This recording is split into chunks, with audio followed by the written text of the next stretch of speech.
नमस्कार। स्वागत है आपका आपके अपने चैनल एस्ट्रोलॉजी लर्नर वाईटी में। हम आज आपके लिए एक बहुत महत्वपूर्ण विषय लेकर आए हैं। विषय है जन्म कुंडली में निर्णय हानि योग क्या होता है और ये योग कैसे बनता है और इससे किस तरह से हम बच सकते हैं या हम इसकी जो प्रभाव है उस प्रभाव को कम कर सकते हैं। इसी के बारे में हम जानेंगे आज के इस कार्यक्रम में। तो चलिए शुरू करते हैं।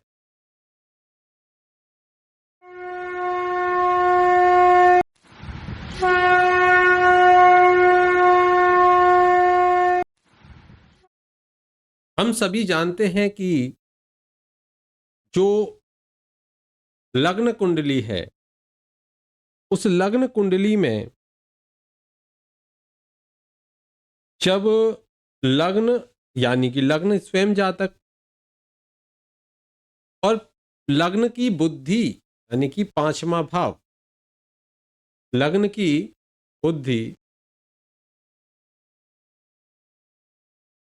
और लग्न, ये दोनों किसी भी प्रकार से या तो लग्न या लग्न का लॉर्ड यानी कि लग्नेश या फिफ्थ हाउस का पांचवें भाव या पांचवें भाव का स्वामी, यदि इन पर किसी प्रकार का पाप प्रभाव आ जाए, पाप प्रभाव हो जाए और लग्नेश और पंचमेश या अस्त हो जाएं या ये वक्री अवस्था में पहुंच जाएं या किसी भी प्रकार से किसी पाप ग्रह से पीड़ित हो जाएं, खराब हो जाएं या खराब भावों में चले जाएं या खराब भावों के अधिपतियों से इनका संबंध बन जाए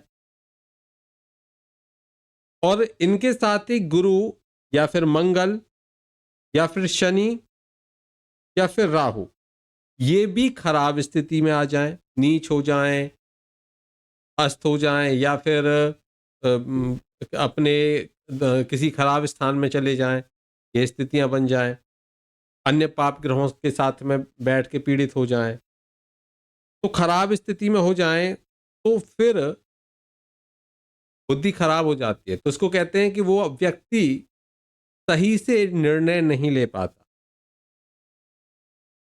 और निर्णय नहीं लेने से ये योग जो बनेगा इसको कहेंगे हम निर्णय हानि योग। ऐसा व्यक्ति गलत डिसीजन, निर्णय यानी कि डिसीजन लेता है और उससे हानि उठाता है। अगर वह दूसरों को सलाह दे या दूसरों के लिए कोई स्वयं निर्णय करे, जैसे अपने बच्चों के भले के लिए ही करे बेशक, तो भी उसको नुकसान उठाना होगा। अनुभव के ज्ञान के होते हुए भी या काम आसान होते हुए भी काम बिगड़ जाता है या व्यर्थ के झंझट पड़ जाते हैं या फिर काम का निर्णय करते ही इतने झंझट या अन्य काम गले पड़ जाएंगे कि वह काम आपका रह ही जाएगा या फिर उसका अपने लिए निर्णय लेने की जिम्मेदारी का मन ही नहीं करेगा। वह टालता रहेगा, कतराता रहेगा क्योंकि सोचेगा कि जो भी डिसीजन लेता है वो एक भी सही नहीं होता। और ये होता क्यों है? क्योंकि जब लग्नेश और पंचमेश किसी भी प्रकार से पीड़ित हो, गुरु, मंगल, शनि, राहु, ये पीड़ित हो जाएं कुंडली में, पाप प्रभाव में आ जाएं, खराब हो जाएं, तो भी इनके साथ साथ में तो भी ये निर्णय लेने में बड़ी कठिनाई होती है, निर्णय हानि योग बन जाता है। अब हमने निर्णय हानि योग को समझा, थोड़ा सा मैं एक कुंडली के माध्यम से आपको समझाऊंगा। जैसे मानकर चलिए यहाँ पर हम मेष लग्न की कुंडली लेते हैं, तो यहाँ पर लग्नेश हो जाते हैं हमारे मंगल और पंचमेश हो जाते हैं सूर्य। लग्नेश मंगल और पंचमेश हो जाते हैं सूर्य। अब सूर्य अगर तुला राशि में चले जाएं, ऐसे तो केंद्र त्रिकोण राजयोग हो गया, लेकिन तुला राशि में चले गए, शत्रु राशि में चले गए, शत्रु क्षेत्रीय हो गए, ऊपर से साथ में राहु और बैठ गया, तो ग्रहण दोष हो गया। वहीं जो मंगल है मंगल इस कुंडली में मान के चलिए छठे घर में चले गए और छठे घर में शनि के साथ बैठ गए, यह स्थिति बन गई। तो इन स्थितियों से हमें यह स्पष्ट है कि पंचमेश नीच हो गए और जो लग्नेश है वो छठे घर में चले गए, त्रिक भाव से संबंध बना दिया, वो भी शनि के साथ में, आपस में शत्रु। वहीं जो सूर्य हैं उनके साथ में राहु बैठ गए, तो यहां भी ये खराब हो गया। ये सब स्थितियां बताती हैं कि ये निर्णय हानि योग है। ऐसे लोग निर्णय लेने में असक्षम हो पाते हैं, उनके डिसीजन चाहे वो कितने ही अच्छे अनुभवी हों, डिसीजन अच्छे से नहीं ले पाते। अगर आप ये बहुत तरह से योग बन सकता है, जो सूत्र चलेंगे वो वही चलेंगे जो मैंने आपको बता दिए हैं, और कंडीशंस वहां आपको खुद लगानी होंगी कि पंचमेश लग्नेश की क्या स्थिति है, क्या पोजीशन है। अगर आप अपनी जन्म कुंडली का विश्लेषण कराना चाहें तो फिर आप हमारे इस व्हाट्सएप का जो क्यूआर है या फिर जो व्हाट्सएप नंबर दिया हुआ है 9045847891, इस पर संपर्क कर सकते हैं। क्यूआर कोड को स्कैन करके आप डायरेक्ट हमसे संपर्क कर सकते हैं। वहीं हमारी इंस्टाग्राम आईडी से जुड़ने के लिए यहाँ इंस्टाग्राम का क्यूआर कोड है, उसको भी स्कैन करके इंस्टाग्राम से जुड़ सकते हैं। तो चलिए अब हम समझेंगे कि किस तरीके से इनके रेमेडी की जाए, इनके उपाय किए जाएं। तो इनके उपायों को जरूर जानेंगे ताकि ये निर्णय हानि योग का प्रभाव कम हो सके। तो जब जिनके भी जन्म कुंडली में निर्णय हानि योग बना हुआ है वो अपना गुरु अवश्य बनाए, या फिर अपने जो बुजुर्ग हैं गुरु से या बुजुर्गों से परामर्श लेकर ही कोई कार्य करें, स्वयं ना करें। कुछ ना कुछ परामर्श अवश्य लें, दूसरे का समर्थन, गुरु का समर्थन बहुत जरूरी है। कोई भी कार्य का डिसीजन लें तो सूर्य का प्रकाश हो तभी ये डिसीजन लें। जब खाना खाएं, भोजन करें तो शीघ्रता में, क्रोध में या किसी तरीके से अहम में होकर यह निर्णय ना लें। भोजन करते हुए भी ना लें, शीघ्रता से भी ना लें, क्रोध करते हुए भी ना लें, या फिर किसी अहम में आकर भी डिसीजन इनको नहीं लेने चाहिए। निर्णय लेने से पहले यह है, एक गिलास शीतल जल जरूर पिए और 2-3 बार गहरी सांस लें।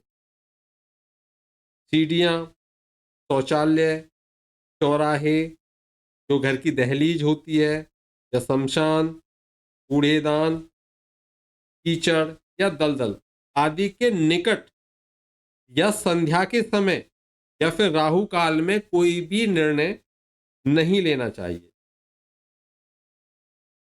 अपने बच्चों के विवाह संबंधी निर्णय भी इनको स्वयं नहीं लेने चाहिए, अपने गुरु, अपने बुजुर्गों से परामर्श लेकर ही निर्णय लेने चाहिए। ऐसे लोगों को बिना मांगे किसी को कोई सलाह मशवरा नहीं देना चाहिए। किसी की निंदा, आलोचना या किसी के प्रति कोई छल कपट जैसे भाव ये नहीं रखने चाहिए, इनसे बचना चाहिए। अहम, हठ, क्रोध और अधीरता से भी इन लोगों को बचना चाहिए।